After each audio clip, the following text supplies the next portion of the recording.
Hello friends, I'm Donna Farrell with Fig Basket Crochet and Creative.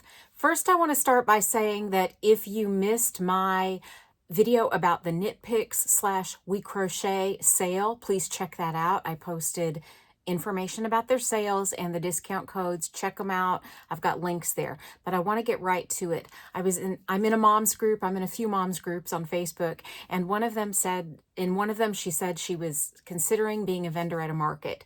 And does anybody have any advice? And I typed up a bunch of advice, and I thought, well, gosh, I should just share that advice with you all. I've done this before. I have shared little insights from my experience at markets, but I'm starting my third year as a weekly market vendor. Market season just opened this past Saturday, March 2nd. It was the first day of my third year going nearly every week as a vendor at this market. And then I'm at another couple of sundry markets throughout the year as well, but mostly at White Rock Farmers Market in Dallas, Texas, and I'm having a good time there. So I thought I typed out a comprehensive thing of all the things that I could think of, and I thought this would help you. I'm not going to take a bunch of time to edit this and put in graphics and that kind of thing. So just get a pencil and piece of paper, save this video, bookmark it, whatever you need to do to go back to it.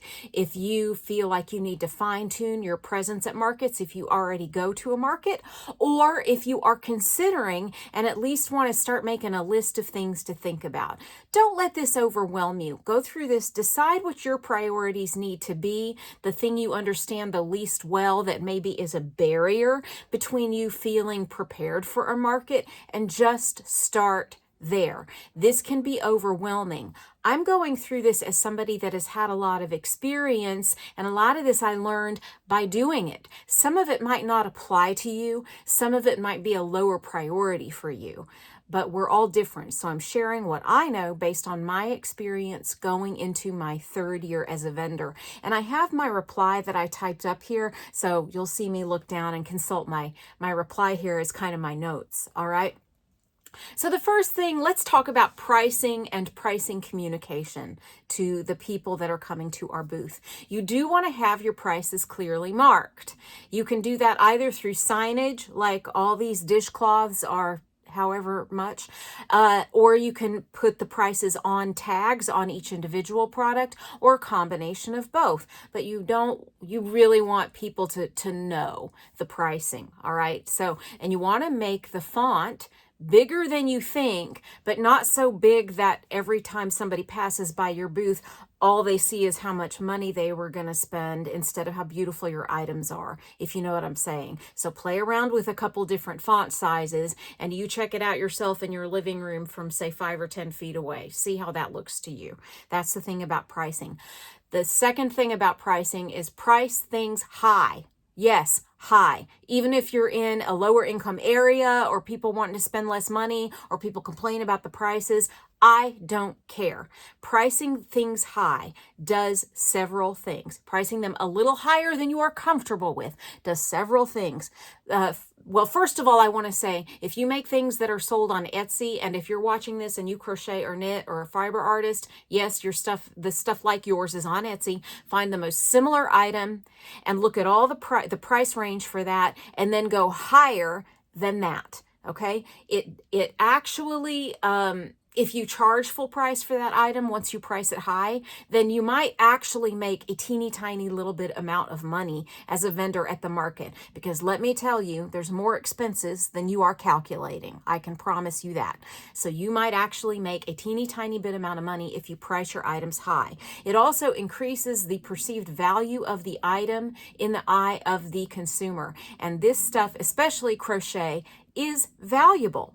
Crochet can only be done by hand. I'll get into that later. It's valuable. It's worth a lot of money. It's special. It's meaningful. Price it accordingly. If somebody can't afford your product, they can't afford your product, they are not your target market. Bless them. Don't get mad at them. Send them on their way. Price your stuff high. That being said, pricing your stuff high does give you wiggle room. I price my stuff, generally speaking, high enough so that I can offer a little bit of a discount to somebody who seems interested. If they're staring, like I make those big chunky blankets and I charge over $200 for them. I'm about to raise the prices on those even more. But I was able to say for people lingering over the blanket for a long time at the market, I was able to say, I'll make you a deal on that blanket if you think it needs to be in your house, or I'll make you a deal on that blanket if you want to take it home today.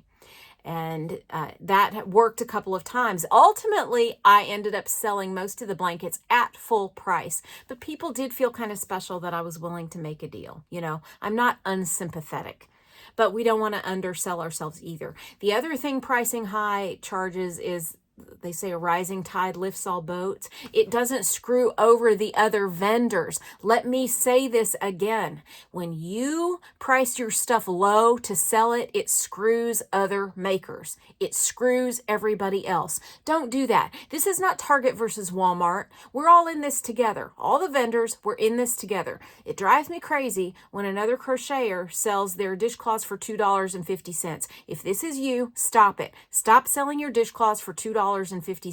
That's too cheap. I sell mine for $10 to $14 each minimum. The kind of basic waffle stitch ones, $10. I sell these mosaic ones, $12 to $14 each, depending on if they buy one or two. Don't undersell other vendors in order to get business. It hurts everyone. You're actually probably losing money if you do that. If you take into account, if you have the cost of a website or Etsy selling fees, if you're on Etsy, the time it takes you to set up and tear down your booth, the time at your market, the cost of your yarn, the cost of your price tags, the cost of all of that. If you are underpricing, when you sell a dishcloth for $2.50, you are losing money. Easily half of that is going toward your yarn. It costs me between $1 and $2 worth of yarn to make a dishcloth, and that's not counting all the other business expenses that go into selling that dishcloth. So just stop that. Help everybody. Raise your prices, then you can have some wiggle room for negotiation. If you've got an obvious college student that just wants to have a little something crocheted or handmade in their apartment or whatever, you have a little room to make a sweet deal. You get their loyalty, but the people that can afford that price will pay that price. I was talking to the ceramics vendor next to me at last year's market, and he had somebody give him the best advice that he ever got, which is if you put something out and it's not selling, double the price and it will sell. And he said he goes by that and it always works. So that's pricing for you. Price things high. What else do my notes say? Oh, also, if you sell to other vendors, you have a little wiggle room to offer vendor discount. The market that I'm at, we will try to give each other a little break on the prices. We've had slow market days. There was one market day last year where it was raining and drizzling and almost no clients came out except for the people that came every week to buy their eggs. And you know what? The vendors all bought stuff from each other. My only sales that one cold, rainy day was from other vendors. And we just all kind of started supporting each other, running other events to other booths and buying those. But we all gave each other a discount and a break, and it was lovely. So give yourself some wiggle room to do that. Consider keeping your setup pretty simple. My first year as a vendor, I made a bunch of stuff in every color and I put it all out. First of all, the effect really people would walk in booth and go, wow, you made all this, and then, not buy anything. So you can impress people and also overwhelm them so that they don't buy something.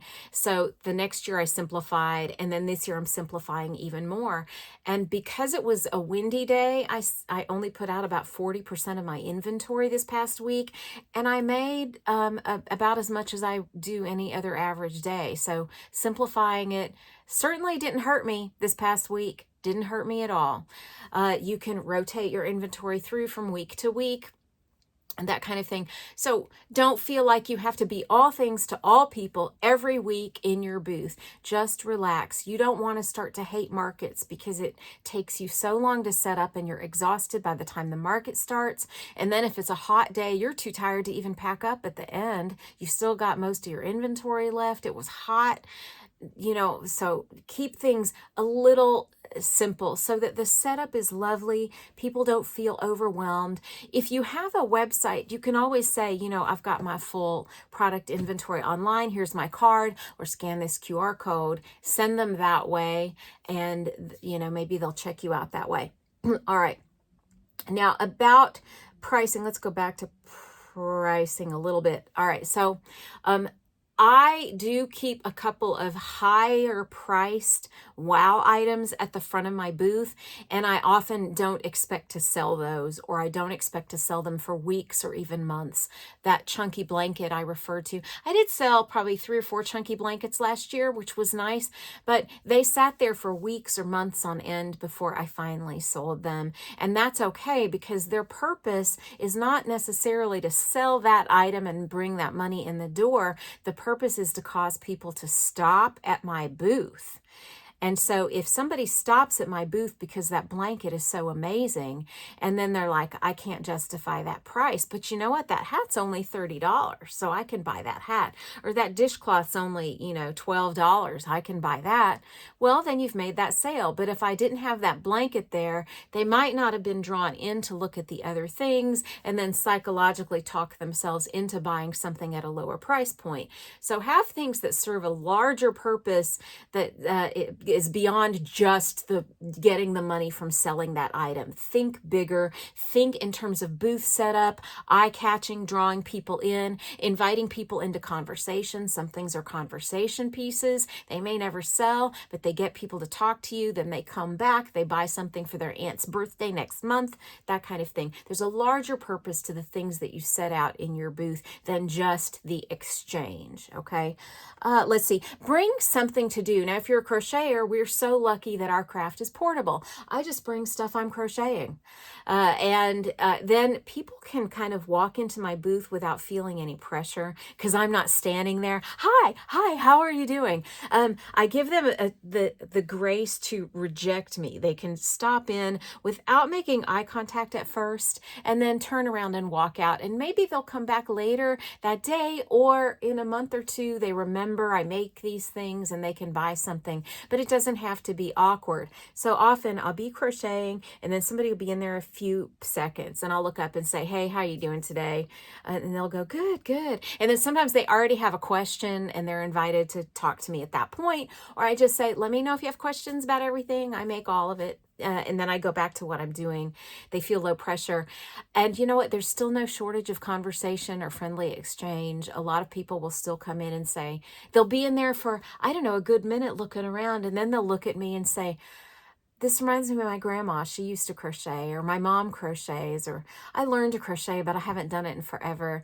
They'll start talking when they feel like you're not going to pressure them, but you are friendly and open. You're not ignoring them, but you're giving them a little bit of space to make their own decision about how to be in your booth. That's so nice for people.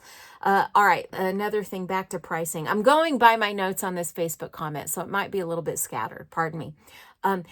I've never had somebody be rude to me about my pricing. I know some of you have. So I just want to address that a little bit. No, we're not Walmart. No, we're not Target. That's okay. My budget's limited. Sometimes I couldn't afford to buy some of my own products, that's okay. Somebody can, but if somebody does come in and balk at your pricing, you can be sympathetic to them, okay? Times are tough. If you looked at eggs and the price of everything now, I just get stressed out going grocery shopping. Be sympathetic. You don't have to be defensive. Well, this is the cost of handmade. Some people just don't appreciate the value. Well, some people do appreciate the value and they wish they could afford it, and they are bemoaning the fact out loud that they can't afford it. And even if they are rude, you know what? Just give them some space. It's okay. If you're gracious back to them, then they can come to an understanding that this stuff does take time. This takes a lot of your time, and it's special. And maybe it's not for everybody's budget right now, but you understand. I will often say, yeah, I get it. I totally understand, and just be sympathetic. And if you feel like they need to be educated, you don't have to be insulting back to them. Say, yeah, I know. I wish I could price it cheaper, but I know the yarn for that costs me, a good bit of money. And then it really does take a few hours because it's stitch by stitch. And that's just how it goes. So, maybe one of these days, and invite them to come back, and all right. So also be prepared to talk about your craft a little bit. You'd be surprised how interested people are. I mean, don't don't talk uninvited and yammer on to people if they're not interested. But several times a day, the conversation opens for me at markets where I say stuff like, they're like, you make all this? Yeah, you know what? I learned in 1977 from this neighbor lady who taught me to crochet, and I still have the plastic crochet hook she gave me. And sometimes you get the sense that, okay, that's all they want to hear. Or sometimes they'll turn to you and they'll want to talk more. I say stuff like, you can only crochet things by hand. There's not a crochet machine. It takes up to 45 hand motions per stitch that can't be replicated on a machine. So I love this. Be prepared to talk, learn more about crochet, and be prepared to talk to people about it, because then they really start to look around at your stuff and they understand that you made each individual stitch. You didn't just like put together this thing, like you made every single stitch. And they'll be kind of blown away by that a lot of times. So be prepared to talk about it. Decide in advance at a market whether you take custom orders. And then if they say, can you make a whatever for my grandma? Then you can just say, you know what, I'm not set up for custom orders at this time. Or if you are set up for custom orders, have your process in place so you look like you know what you're doing. And this is exactly how I do it. I know in advance that if we are able to decide the complete parameters of the project, like can you make this hat but in red, then I know, and I take payment right then and there. Yes, I can make this hat in red. I can have it ready for you by next week's market, or I could have it delivered to you if you live locally by Tuesday, or whatever. I know how long it takes me to make that thing. I know I can do it. I know I can have it to them by such and such a date if I have the yarn in stock. I know whether I have the yarn in stock. If I don't have the yarn in stock, say, yes, I can order the yarn. I can have the yarn in 3 days. I can have it to you 2 days after that. Then I take payment up front. Take it up front. And then I open my email on my iPad and I type them an email right in front of them. Here's what we talked about. You have prepaid for this. Please reply. You have told me that your address is this, or my address is this, and you're going to porch pick up and I'm going to confirm with you when it's done. Have everything clear, everything set out. If you can't decide on certain parameters right then in the market, they want to know all the color choices, or you have to check on yarn availability or shipping or some other item, then you type up in that email to them everything that is to be decided. And then you say, once we decide on the parameters, I'm emailing you a payment link. And when you complete the payment, I will begin work on the project and I guarantee such and such finish date. So you know in advance exactly what your parameters are for custom orders, and have it even written down for yourself so that you can speak with knowledge and confidence when somebody asks you about it. If you can't take all kinds of payment forms, then have a sign on your table or whatever, cash and Venmo only, or whatever it is, you cash and PayPal, cash, PayPal, Venmo, Zelle, whatever. I use the Shopify website, and I have a Shopify card reader, and I have a cash box. So I can take cash, I can take Venmo. I don't take Zelle, but I can take cash, I can take Venmo, I can take Apple Pay through the card reader, all kinds of payment things through the card reader. So it's not a question of accepting payments when people walk up to me, so I don't need a sign. But if you are limited, you should have a sign that says cash and Venmo only, or whatever your payment parameters are. You can have your Venmo QR code printed out and framed. That makes people easier. You just say, okay, scan that Venmo, and then you both stand there and wait for confirmation that the Venmo went through, and then they can take their item with you. All right, that being said, think through your entire process of making a sale, and even practice it in your living room if you need to. That means, what space do I need for somebody to walk up to me with the product they have, hand it to me? Do I put it in a bag? Do I put it in a box? Does it need to be wrapped in tissue paper?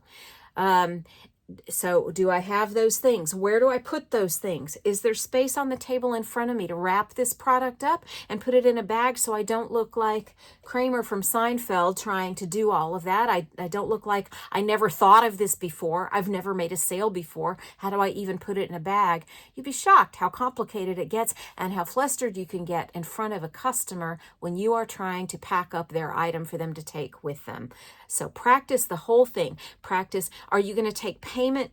Take the item, set it down, take the payment, make sure the payment goes through, hand their card back to them, pack the item up in an elegant way so that you're taking care of the item. It looks like you value it, so they value it. It looks like you value them, and you hand it back to them beautifully with grace, with ease, with calmness, with clarity. You hand it to them and they walk away. Practice the whole thing. Also, like, what if they buy a lot? Do I have a bigger bag? Do I have bigger items, smaller bags? Do I have bag sizes, box sizes for, say, 3 or 4 sizes of an order that they purchase? I usually just kind of have 3. I have a little, if they buy just little face scrubbies or something, I have a little bag for that. Sometimes I put my little sticker logo on there. It's just a picture of a coaster that I made that's in little round stickers. Everybody likes it. I put that on the bag, that kind of thing. So go, and then I have like kind of medium if they buy like a hat and a couple dishcloths, I have that. But then bigger one if they buy shawls. I have these big, nice, beautiful black sturdy paper bags with fabric handles. They can reuse those if they want. Think through the entire process. And then order those things from Amazon or Uline or wherever you want to order them from, so you've got everything in plenty of time. Also, people do like to talk to you in the checkout process. So, it's kind of nice if you have like this handwritten receipt and a calculator, and that's kind of sweet. But you know what? It takes away your focus on the customer. Do what you can afford. And if you don't have it in your budget right now to have a Shopify website and have a card reader, hey, don't stress about that. But just know that all the time you're having to write something out and do the calculator, then you can't talk to them, and people do want to chit chat. So I do have my card reader from Shopify. They are not sponsoring this. I'm just saying I really like how seamless the process is. I use the barcode feature on Shopify, and that way when somebody comes up, I've got the Shopify app on my iPad. I use the camera within the app to scan the barcode, and then it loads it, and then I just hit that, and then I can take their card, I can hold it up or insert it to the card reader. The whole time in that process, I can focus on them and what they're wanting to talk about. Now, if something does require my concentration, I'll say, okay, hang on a second, I gotta concentrate. And they'll go, oh, sure. So just know, people like to talk. The less you have to concentrate on the minutia of the checkout process, the better everyone's experience will be. All right, the next thing is talk to the other vendors if you can. In lulls, introduce yourself if you've not met them before. If they go see if they've got new products, at least your neighbors and the ones across the way from you. Keep an eye on your booth or their booth, so we're not making ourselves unavailable to customers.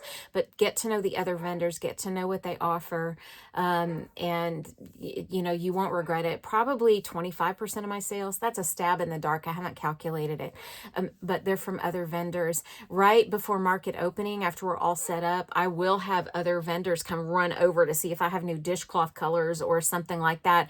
There's one woman, she's always looking for gifts for her young adult daughter, because her young adult daughter loves my stuff, so she'll just come see what new stuff I have. And she's a tamale vendor. I can't eat tamales very frequently because I'm low carb. I'm always on a low carb diet, but I will get them for special occasions because they're delicious. And she and I have a good relationship. And so really get to know the other vendors, befriend them, become each other's biggest supporters. The other thing I will say is that as much as you can, promote the heck out of your market before and during the event. You really can't do this too much. Sometimes it's hard for me to make time for that because I'm trying to concentrate on making the products. However, you really have got to do it, because as much as you make your product, it doesn't help you if nobody knows the new things you have or the restocking or that you'll even be there. They forget. People forget. So I really in my best weeks, I try to post a lot on Instagram. I tag the market organization in my post. Hey, I'm working on these for this Saturday. I've got more colors of these, or these almost sold out. Let's see, what should I make for next week? Whatever. I tag that, and I tag that market, or not, but usually I tag the market. That's my dog barking in the back. She's losing her mind because the mailman is walking up and down our street. So please pardon that.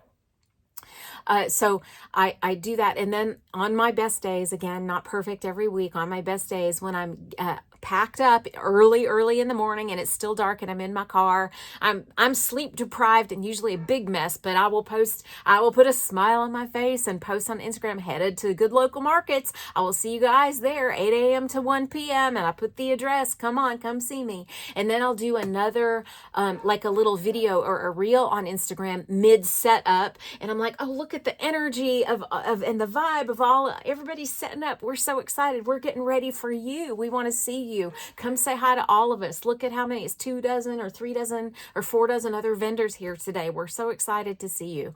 And then right at market opening, if I can, I'll do a little walk going live on Instagram. I'll go live on Instagram. I'll do a little walk if there's not already customers at my booth, and just kind of highlight some of the other vendors. They'll be happy to be highlighted. They'll wave at the camera. They love it. They love when we promote each other on Instagram and such, and I'll do all of that. And then I'll come back and I'll do a booth tour after I'm set up. Again, on my best days. I can't manage it every week, but I try. I'll say, here's this. Some of y'all, this is y'all's favorite product. I sell more of these than anything else. Or here's what's new this week. Look at these colors. I have frequently had people come to my booth and buy something because they were reminded over their morning coffee. They were reminded on Instagram that the market's open, that I'm there, that I have those things. Sometimes people come, they don't buy something from me, but they go to the market, and again, a rising tide lifts all boats. I'm just as happy about that.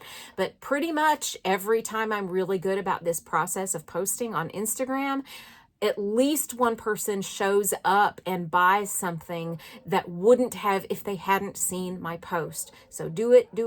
Get good at it. You'll be awkward at first if you're not used to it, but just please get used to it. Post in your stories, post on Reels, post in your regular posts, go live. All of those things, do them all, do a combination of them all. Everything works in harmony with each other, especially on Instagram, and you will not regret it if you can get a practiced hand at it.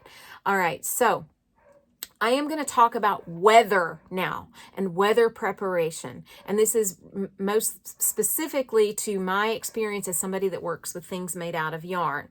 All right, now my first year as a vendor, I had these collapsible metal shelvings and my tent and a couple of tables, and boy, was that exhausting. The shelving was easy. It was from Amazon, and they kind of folded up and they could fit in my car if I put the seats down. It all worked. But guess what? On windy days, those shelves would blow over, or I would get nervous that they were going to blow over, and it was just nerve-wracking. If it was a calm day, one wind gust could just ruin everything. So for the following year, for last year, and this worked really well, I ordered hanging wire shelves. So they hung onto each other. So it's like 3 with hooks at the top. And I will put this in the description. Okay, I'll put the links to all of this in the description. They have little hooks for the top shelf. They're collapsible, so I could fold them up and put them back in my car for easy pack up. But then I uncollapse them. I put products in them like hats and that kind of thing. I would hang them from the frame of my booth. And last year, I did not have to worry about wind. Occasionally, a gust would blow a couple things off a table and I'd go get it. But I didn't have to worry about wind because wind is not going to knock over these shelves. They're wire, the air passes through them. They've got a little front ledge on them so the products don't fall off. And then they hang from the booth. So the most that happens is that they kind of swing.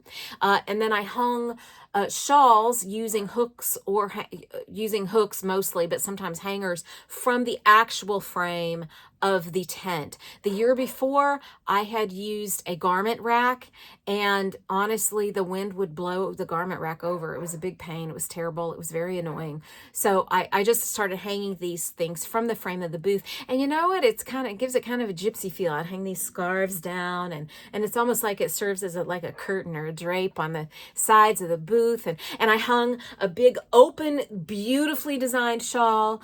This is the shawl designed by Crystal at Bag a Day Crochet. It's called her Killer Queen shawl. I would make those with yarn cakes from, let's see, did I get those from Hobby or Ice Yarns? I can't, I think I got them from Hobby. In any case, these beautiful, there's Sultan Deluxe Shine cakes of yarn, and I would use those to make her shawls, and I would hang one up behind me at the back of the booth to frame everything, and it was breathtaking and glorious. So it actually was aesthetically more pleasing to hang things directly from the frame of the tent, and it windproofed everything. Signage is a little more difficult. You don't want your signs blowing everywhere. I got to the point where I'd print signage out on little cards, and you can order those weighted card holders that are like for place cards for weddings and stuff like that. That helps a little bit. Sometimes the wind will still kind of blow those over, but they're real low, so they're not going everywhere. They're just knocking over on the table a little bit. And you have to have ways to sort of pin signs if you want to put them on the front of your table. I do put tablecloths on my tables. You could pin signage to those so it doesn't blow everywhere. Tape doesn't always do it for you. I'll use tape as well, but bring stuff with you. Bring hooks, bring clamps, bring tape, bring pins, bring those things with you, because a lot of times you have to figure it out in the actual process of setting it up. So be prepared for different inevitabilities. In the case of rain, I've only done this once. It worked okay. It was exhausting, but I did it. It kind of worked. It was a light drizzle, and so I got a bunch of plastic clear shower curtain liners, and I put those up around the sides and back of my tent, and then I pulled things in from the front of the tent because rain will blow in 1 or 2 feet, if it's windy and drizzly. So I protected 3/4 of the tent frame, and then I just didn't have anything really up front. That's hard to be eye-catching though, because I don't have stuff sticking out a little bit from the front of the tent to draw people in. But, at least the people walking by could look in. And that worked pretty well. It was pretty protective of my stuff. But if it's more rain than a drizzle, I can't really fully protect my stuff, and rain starts to blow in and my stuff starts to get wet. In those instances, if it's going to be a significant forecast of rain, then I just don't go, because I can't afford for my stuff to get wet. I don't go. So be prepared, or if an unexpected rainstorm happens, you have to think through, like when you go into a place and you know where the fire exits are. I kind of know, what would I do if it suddenly stopped or started raining? I'd be like, well, I'd kind of pack up, but I couldn't get everything to the trunk of my car. So I would just pull everything in and wait for it to lighten up. Or I could pull my car in a little closer. At the market I'm at, we can park right next to our tent. I would pull my car in a little closer, open the trunk, and then just kind of shove everything in and get home. So know your rain plan is what I'm saying. Know your rain plan. Don't be afraid to cancel if your products are going to get wet. I mean, it's not a perfect world. In the case of very, very cold weather, those pocket hand warmers that you can get at the drugstore, man, those have saved my life sometimes. Last year, we had several very cold markets at the beginning of the year in March. It just stayed cold. Very first day of market, it was cold and a little bit drizzly. I had pocket hand warmers in my mittens. I had them in the pockets of my coat. They get really warm. They get quite warm, sometimes really hot. And so I put them in my coat pockets, and that kind of helped my waist area. And then I put them like in my socks. They get hot, so I would have to pull them in and out of my socks. But those can really help you not feel just absolutely paralyzed by if it's unusually cold and you have a lot of finger work to do in the cold, a lot of detail work. That can help keep you going. In the case of very hot weather, I live in Texas and we have plenty of that. And it was very hot last summer. It was just miserable. So you can order a fan off of Amazon. That's a battery operated fan. Mine was great. I'll have a link to that in the description here. it really saved me, man. It saved me. And I made sure it was fully charged up the night before, every night. And then I packed it up. I didn't want that battery to go dead, and I didn't want to accidentally leave it at home. So like 2 days before, I'd make sure the battery is 100% charged, and then get it packed in my car the day before when I'm packing up. Now the fan I got, it didn't use all of the battery for say 6 hours that I had it going. It only used about half the battery, but still I want to make sure it's at 100%. So I did that. It really saved me. Now I also crocheted with blanket yarn, all of these discs that the night before I would soak and then put in individual little baggies and put in the freezer. And those blanket yarn is highly absorbent. For those of you who make the crochet water balloons, you know what I'm talking about. They really absorb a lot of water really well. Well, I made a bunch of these discs for all the vendors one day, and because it was so hot, everybody was so miserable. And I'll probably do that again this year. And I put them in Ziploc bags, I froze them, and then I put them in a big thermal container with ice packs in it. One of those insulated baggies is what I'm trying to say, an insulated tote with ice packs. And then those, you could pull them out, you can dab your forehead. They do, they don't stay cold the whole day, but they stay cold a good half of the day. And if you have 3 or 4 and you're keeping them in there, you can pull them out, dab the sweat off, cool yourself off. Or alternately, or in combination, you can get those kerchiefs that you can soak in water, and you can put those in the freezer the night before. Again, pack them up in an insulated cooler and keep a handful with you so you can switch them out when they stop working for you. Because let me tell you, if you've been at the market for 6 hours and it's 105 degrees and then you've got to pack up, man, it's hard. It's hard. I'm a native Texan, and I have dealt with this my whole life. I'm a survivor of the summer of 1980, if you know what I am talking about. And it's just hot. You just never get used to it. So really take care of yourself, stay hydrated, and have things with you that can cool you off, that can keep you cool. That is my advice about hot. Let's see. I also tend to get very low energy in hot weather. And so I am not afraid to, again, simplify my booth setup so that I don't hate my life at the end of the market. I want this to be pleasant for me. I do need to make some money. Sometimes this is my grocery money for the week. So, I need to do that, but you have to balance it out with taking care of yourself. Let's see. That was all that I had typed up in terms of advice for this woman in this mom's group. I hope that she does this. I hope that if you're considering it, you at least give it a try. I do believe that these face-to-face interactions, rather than just online selling or just Etsy selling or just Facebook selling, I think these personal interactions allow for stories, allow for increased value of us as human beings, allow for increased value of things made by hand. I think we need more of that, not less of that. And I think markets are a beautiful way to do that. They're good for other independent makers to support each other. Oh, I do have one other piece of advice. I need to tell her this. I don't do any markets ever where they allow mass marketing sellers to be there. I have plenty of mom friends that make a living selling these items, and I have absolutely nothing against them, because you know what? You got to bring in some cash. If you need to sell Scentsy, great. If you need to sell, there's new stuff now. If you need to sell, I love Young Living oils, and if you need to sell those, great. I think there's room for all kinds of markets and all kinds of economies. However, I don't do well with my own handmade items at markets where they also allow those types of vendors. Other people do. So that's your choice. That's great. But I don't ever do those kinds of markets because they aren't for me. The consumers that shop at those are not typically my kind of consumers. They're not looking for my product. They're looking for something to put with a gift basket, which people buy my stuff to put with gift baskets. Gift baskets are great. I love them, but that's not the shoppers generally speaking at those types of markets. So consider that as one of the factors when you decide what market to do. And maybe you want to try one of those markets. I did try those markets, and the one that was in the middle of summer didn't work well for me. I will say there is a huge Christmas market that I do every year.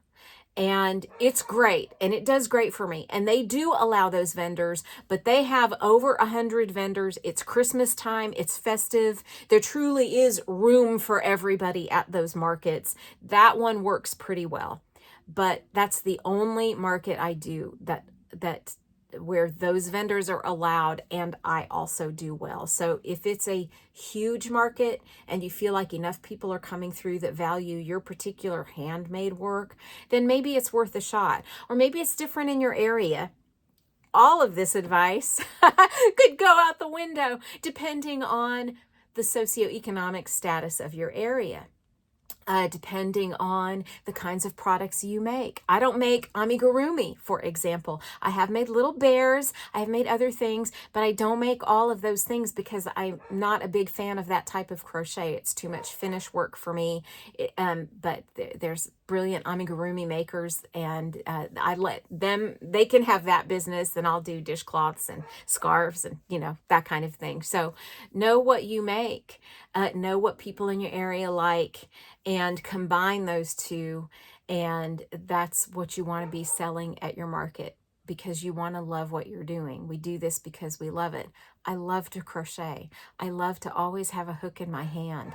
I love to feel the yarn between my fingers. I love different types of yarn fibers. As you can see, this is not my there's some people that do decorative yarn stashes for their YouTube videos. This is my real actual yarn stash, and it's about 2/3 of it.